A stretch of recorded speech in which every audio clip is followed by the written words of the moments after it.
Good evening. Glad to have you here tonight. I'm Brendan Clark. Good evening, everyone. We are glad you're watching. I'm Carolyn Murray. It is Election Day, and News 2 is your local election headquarters. Tonight, team coverage, crews spread out across the Lowcountry. Coming up on News 2 at 5:30, we are covering the North Charleston mayor's race. There are 10 candidates seeking to replace outgoing Mayor Keith Summy in North Charleston. News 2's Hannah Powers is at Reggie Burgess's watch party tonight. Walker Simmons is covering Todd Old's campaign event. Kevon Dupree is at Teddy Pryor's campaign event party, and there are a total of 10 candidates hoping to become the next mayor of North Charleston. A reminder, polls close tonight at 7 o'clock. If you are in line before 7, you will be allowed to vote. We're also covering the Charleston City Mayor's race. Incumbent Mayor John Tecklenburg hoping to keep his job. All 5 challengers, William Cogwell, Mika Gadsden, Deborah Gantt, Clay Middleton, and Peter Shayed, are vying to become the new leader of the Holy City. We have team coverage where some of those watch parties are being held tonight. Candidates must receive more than 50% of the vote to win that seat. Otherwise, the race will go to a runoff between the top 2 candidates. News 2's Jordan Siopa joins us live with incumbent Mayor John Tecklenburg. Jordan. Well, it's a big day for Mayor John Tecklenburg. He's been serving the city of Charleston for the last 8 years, and he's hoping to add on another 4. He is actually here with me live. Mayor John Tecklenburg, you can come join me right over here. Hey, Jordan. How are you? How are you feeling today? I'm feeling great. I woke up this morning with 2 words on my heart: grateful and excited.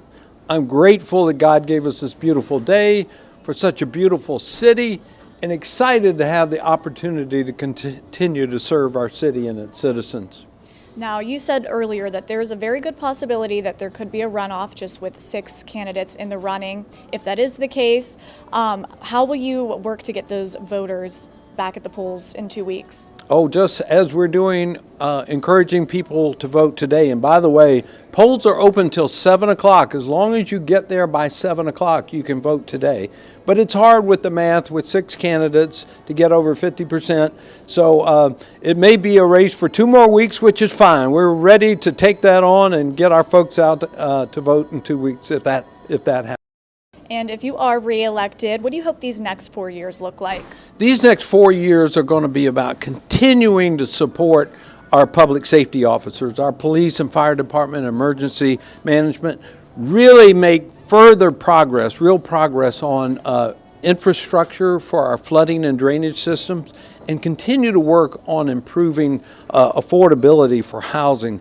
But more than that, I mean, we need to focus on education with what's going on in our school district for our kids, support the arts as we've done since I've been mayor. So many great things going on in Charleston. We want to continue that momentum.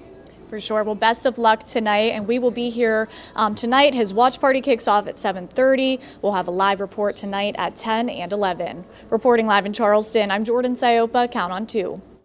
Also, an election night watch party is underway already in downtown Charleston for William Cogwell. He's one of 5 candidates running against Mayor Tecklenburg. News 2's Aaron Morgan is joining us live from an event at the Cigar Factory in downtown Charleston. And Aaron, you will be there throughout the night as the votes come in and the numbers keep rolling in. Brendan, that is exactly right. The election night watch party gets underway at 6 o'clock here at Bar Mash at the Cigar Factory. And I am joined now live by William Cogwell to talk a little bit about how he is feeling going into tonight. William, thanks so much for joining us. Glad to do it, Aaron. Appreciate you coming. How are you feeling right now going into election night? You said 13 months of campaigning has gone into this. How are you feeling right now? I feel good. You know, I mean, I would be lying if I wouldn't say that I'll be a little happier when it's over. But, you know, we've done a good job. We've really gotten our message out there, and I think people are responding, so feel good. That's good. You are one of 6 candidates. We know that you're a real estate developer, a former state representative. Call myself a preservationist. A lot of things, yes. But 2 more hours that people can vote. Yeah. What do you want voters to know about you?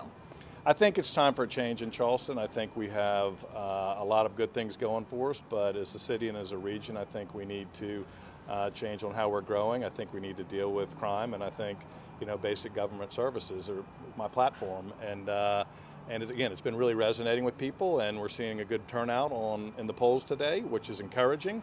But I will say to the people that are out there, you still have 2 more hours, so please go and vote if you haven't already done so. Now, 2 more hours that people have. Any last-minute message? Why are you the right person for this job? I think I've got the experience and expertise to really make a difference in Charleston. I believe in action and addressing these issues pretty head-on. And I think, again, I have the experience and expertise to do just that, and I'm excited to bring that to City Hall. All right, thank you so much. Good luck tonight. Thank you. All right, and again, we will be here throughout the night at Bar Mash at the Cigar Factory as those election results come in, so stay with us here on News 2. Reporting live from downtown Charleston, I'm Erin Morgan. Count on 2. Erin, thank you. And another one of the 6 Charleston mayoral candidates is Clay Middleton. Earlier today, he spoke with News 2's Sophia Radabaugh about what he would do first day on the job if elected. A new brick in an old foundation. That's the slogan that Clay Middleton has been using during his whole campaign. He's a native of Charleston. He grew up in downtown, and he's hoping that will help him at the polls today. Middleton says he believes Charleston is behind when it comes to affordable housing, transportation, and the city's budget. He told us today he's hoping to get the city back on track. He's very familiar with the city as he grew up in the former Bayside Manor. He says he feels confident about the results of the election, saying he's done everything he can do to let the voters know his values. He says if he's elected the first day in office, he would take time to reflect. The weight would be on me and the city on how we move forward. So after I'm sworn in, we'll certainly take time to reflect on what we need to do day one. But after we win this race, that's when we truly start the transition, outlining the goals, shared vision, the goals, objectives that we've campaigned on.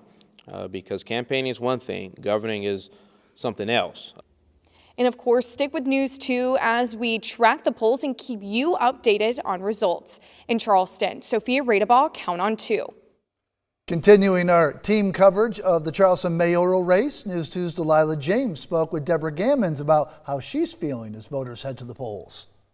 6 candidates are hoping to become mayor of Charleston, including attorney Deborah Gantt. Gantt has served as an attorney and professor for over 2 decades, and now she's hoping to put her experience to use as the city's next mayor. If elected as mayor, Gantt would be the first woman and African American to serve the city of Charleston. She said equity and inclusion would be her priorities in her administration, and she would shape the way she runs the city. I am super excited about this election. I'm so proud to live in our country where I can run for office. I've been telling people throughout this campaign, I stand on the shoulders of my mother and my grandmother who grew up during segregation.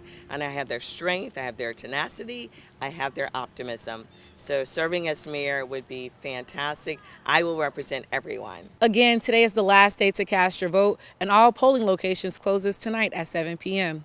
Reporting on Daniel Island, I'm Delilah James. Count on 2. Well, we've certainly got you covered. Count on News 2 for the latest information as all the results come in tonight, both on air and online. Our website right there, counton2.com.